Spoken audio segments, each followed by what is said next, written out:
Hello, what we're going to be covering in this video is several useful functions that are available in Python. Those functions are the len function, the str function, the int, and the float function. So the len function, you can pass the len function a string value or a variable containing a string, and the function evaluates to the integer value of the number of characters in that string. So let me just go ahead and demonstrate that by opening up an interactive shell here. And if I go ahead and type in len, and then I specify a string within that, then what the len function will return is the number of characters in my string. So in this case, it should be 5. So if I go ahead and hit enter, it'll go ahead and return 5. The other thing, let me just go ahead and I will just specify a variable called length, and that'll equal len. And what I want to do is get the length of this string. This is a very long string value that I can determine the length of. Okay, so let me make sure I in the string. So now basically what should happen here is the length of this string should get stored in my length variable. So if I go ahead and display that value, it should return the length, which is 68. So basically everything, even spaces and punctuation, will be included in that string's length. So the next functions we're going to look at is the str, the int, and the float functions. So say for instance, if I want to go ahead and type this into the interactive shell, I am plus 15 plus years old, and I go ahead and hit enter, basically we get an error message. You can only concatenate strings to a string. So if we wanted to go ahead and print this statement out as is, what we need to do is we need to get the string value of 15, which is the string form of 15. So the string str function can be passed an integer value and will evaluate to a string value version of it. So if I go ahead and just type in str, I pass in 15. What that does is that returns a string value of 15. You know it's a string value because it's within single quotes. So if I want to go ahead and retype this in, I am plus, what I need to do is I need to convert this into a string value.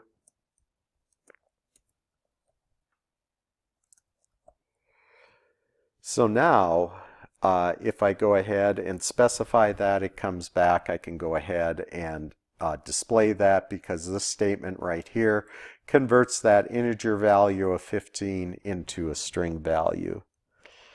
So the str, int, and float functions will evaluate to the string, integer, and floating point forms of the value that you pass into those functions. So again, if I pass in string, I pass in an integer value of 7, it'll evaluate to a string value of a 7.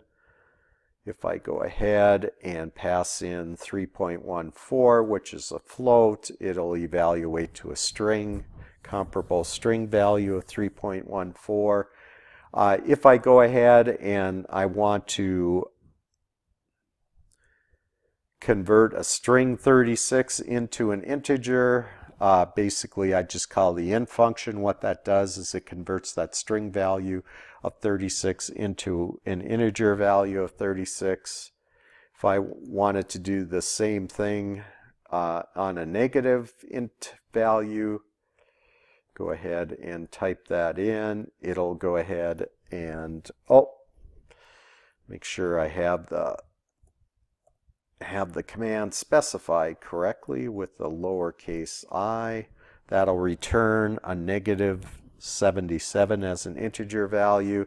If I go ahead and type in int 3.25, a float, what that does is that returns the integer value. It just basically gets rid of anything after the decimal point. So if I do an int 3.99, again, this will return 3 as it drops anything after the decimal point. I can do the same thing with floats. If we pass in a string value and I want to convert it to a float, I can just go ahead and specify 3.14. If I want to go ahead and convert an integer value of 15 into a float, as you can see, it's been converted to a float because it's added the decimal place and the 0 after the decimal place. If we want to go ahead and grab an input from the user, I'll just put spam equals and input, and then I'll go ahead and input a value. Basically what that does, and now I go ahead and print out spam. So whenever a user inputs, there's an input command and a user enters a value, it's always returned as a string, even if it is an integer or a float. So if I tried to go ahead and use spam in a mathematical operation, it'll return an error message because currently spam exists as a string and we're trying to multiply it by an integer value of 7. So what I need to do is I need to go ahead and convert. If I want to use that value in a mathematical function, I need to go ahead and convert that input into an integer value. So if I go ahead and just specify input and hit enter, and then I enter 77 this time, and then I go ahead and print spam, it's now an integer value, and then if I go ahead and take spam times 7 divided by 7, it'll go ahead and return a value for me. So again, what we've done there is we've converted that input value, which is a string, into an integer, and then we've stored it in our spam variable. So whenever you want to use an integer value or a float that's inputted by the user, you need to make this conversion. You need to convert that value into either an int or a float. So we can do the same thing with a float.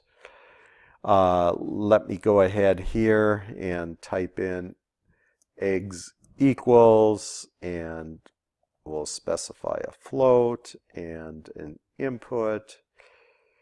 So I enter 2.5 and display eggs, it's now 2.5. If I take eggs times 4, we now get 10. So the other thing I want to show you, if we go ahead and try to convert 99.99 into an integer value, we're going to get basically an error message. So the string value, in order to convert it into an integer, must be in an integer form. So in this case it was in a float form, so we cannot convert that string into an int value. The other thing, if we go ahead and try to convert a string of 10 into an int, again, it'll come back with an error message. So the int function is also useful if you need to round a floating point number down. So if we wanted to round 8.8 down to 8, we could just go ahead and specify 8.8 and convert that into an int, and that will return 8. So What we did in this video is we covered several functions that are very valuable in Python. Those are the len function, the str function that converts a value into a string, the int function converts a string into an integer if possible, and the float function, which converts a string or integer into a float. So that's all I had for this video. So